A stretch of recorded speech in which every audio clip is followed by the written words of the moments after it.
स्वागत है आप सभी का हमारे यूट्यूब चैनल में।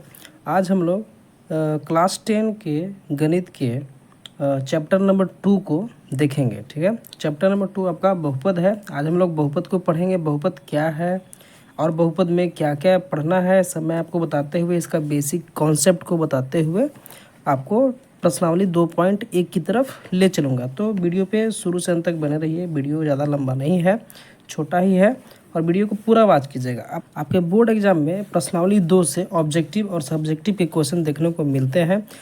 तो मैं आपको इस वीडियो के अंतर्गत बेसिक से बताना शुरू करूँगा। आप वीडियो को पूरा वॉच करें। नए होंगे तो लाइक कर दीजिएगा, चैनल को सब्सक्राइब कर दीजिएगा। तो चलिए वीडियो को शुरू करते हैं।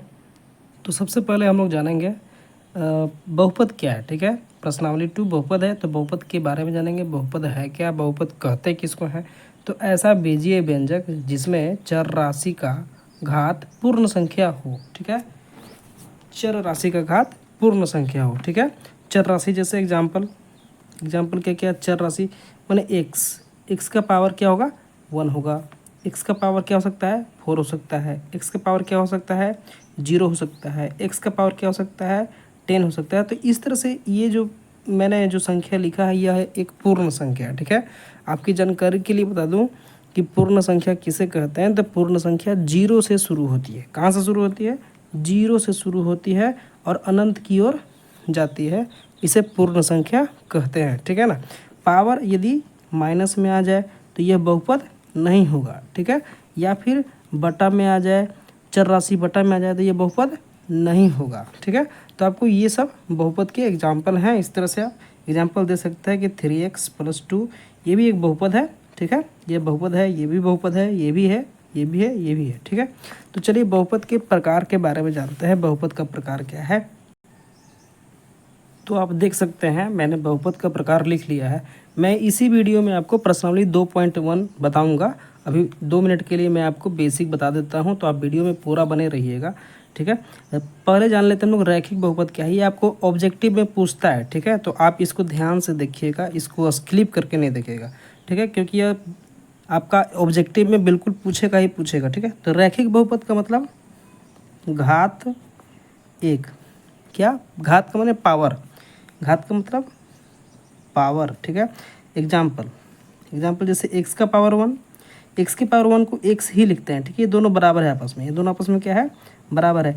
तो क्या है, इसको बोलेंगे रैखिक बहुपद। या फिर क्या हो सकता है, y + 2, ये भी जो है आपको रैखिक बहुपद है, क्योंकि इसमें y का पावर 1 है।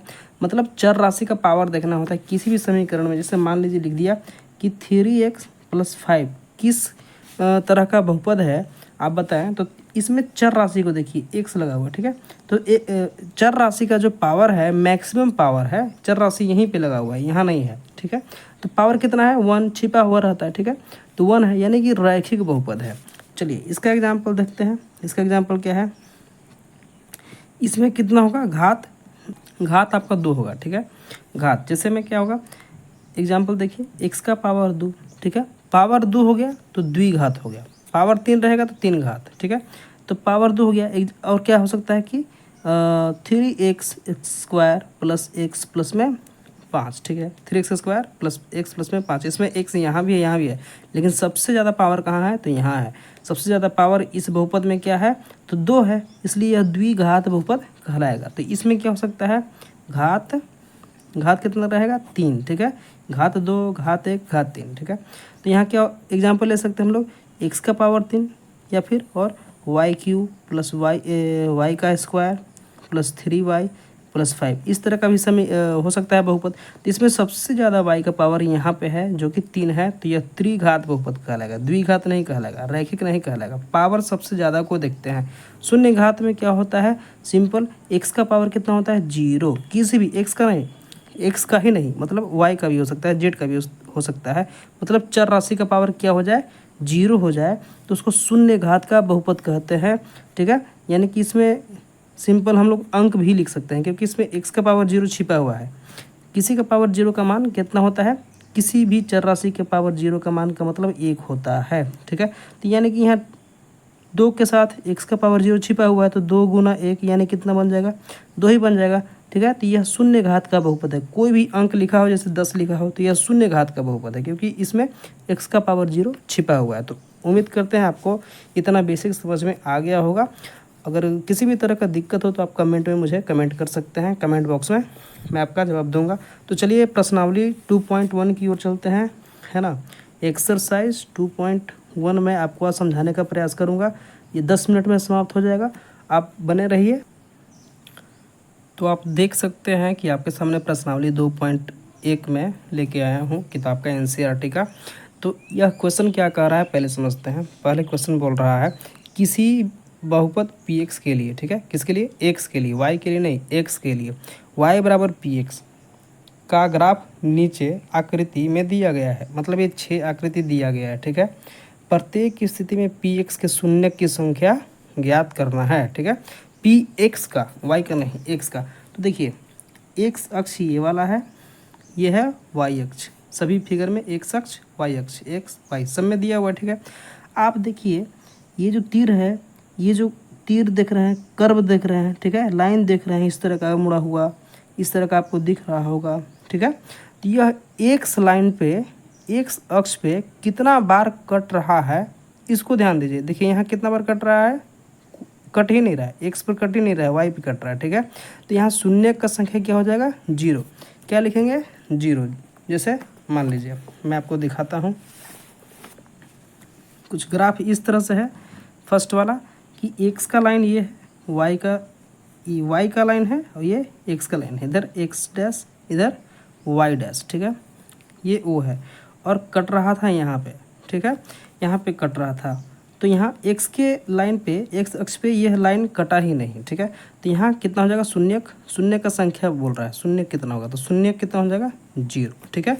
उसी तरह से दूसरा प्रश्न है, आप अच्छे से देखिएगा। यह x है, ये y है, और लाइन इस तरह से ऐसे कट रहा है रेखा, ठीक है। लाइन इस तरह से जा रहा है। तो x पे कहाँ पे है, देखिए यहाँ पे कट रहा है और कहीं पे नहीं। तो कितना बार, एक बार। तो यहाँ क्या लिखेंगे हम लोग, शून्य बराबर 1, ठीक है। उसी तरह से तीसरी फिगर में क्या है, तीसरा फिगर भी कुछ इस तरह से है, ठीक है। इस तरह से है, इधर ये x है, ये y है, और आप किताब सामने रखिएगा तो ज़्यादा समझ में आएगा। किताब रखिएगा, देखिए इस तरह से घुमा हुआ फिगर है, आप देख सकते हैं किताब में।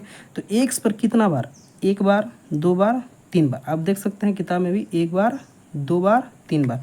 तो यहाँ पे लिखेंगे शून्य बराबर कितना है, 3। उसी तरह से फिगर नंबर 4 में है, इस तरह का फिगर है, x का और y का लाइन है, और यहाँ पे ग्राफ ऐसे घूम रहा है, ठीक है। तो x पे कितना बार, 2 बार। तो यहाँ पे शून्य कितना हो जाएगा, यहाँ पे शून्य कितना हो जाएगा, 2, ठीक है। 5वां क्वेश्चन, ठीक है, ध्यान दीजिएगा। इस तरह से है, x का, y का, इस तरह से ग्राफ गया है, इस तरह से ऐसे, ठीक है। कुछ इस तरह से ही है, मतलब x पे हम लोग को काउंटिंग करना है। तो 1, 2, 3 और 4। तो यहाँ शून्य कितना हो जाएगा, शून्य कितना हो जाएगा, 4, है ना। आसान, बहुत आसान है। तो इसी तरह से आसानी से मैं आपको हर एक चैप्टर को समझा करके वीडियो डालूँगा। आप बिल्कुल ही चैनल पर बने रहिए। नए होंगे तो सब्सक्राइब कर लीजिएगा, लाइक ज़रूर कर दीजिएगा। यहाँ पे शून्य कितना होगा, ये x का लाइन है, y का लाइन है। तो 1, 2, 3, कितना, शून्य का संख्या 3 है। तो उम्मीद करते हैं कि प्रश्नावली 2.1 और इसका जो बेसिक है आपको समझ में आया होगा। अगर आपको अच्छा लगा है तो लाइक ज़रूर कीजिएगा, ठीक है। और इसी तरह से आप जुड़े रहिएगा, मैं आपके लिए हर एक प्रश्नावली को सॉल्व करके वीडियो डालूँगा, आप देख सकते हैं, ठीक है। धन्यवाद।